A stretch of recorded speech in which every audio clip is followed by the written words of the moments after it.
بسم الله الرحمن الرحيم الحمد لله رب العالمين والصلاة والسلام على رسول الله إلهي ومحضه وحن هنبلغ درينا مناسبة عيد الفطر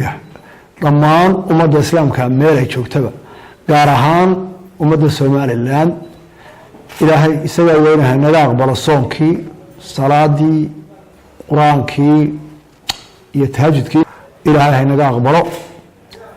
إلهي الدين بينا نحب عفو dadka muslimiinta wixii dhintay Allah uu naxariisto inta dambe Allah uu dawa naxariisto dalkeena nabad iyo horumar iyo barwaaqo inuu Ilaahay ka weydiisanay inuu naga aqbalo nimcada roobkeeda ay sanay Ilaahay aan tuqarahayn oo dhawaato inuu keenay Ilaahay wanaageena si aan ka dhigo dalkeena dal degan oo lagu nabad qabo oo lagu horumaro Allah ka dhigo dadka wixii buka Allah shaafiyo wixii maqan Allah soo nabad celiyo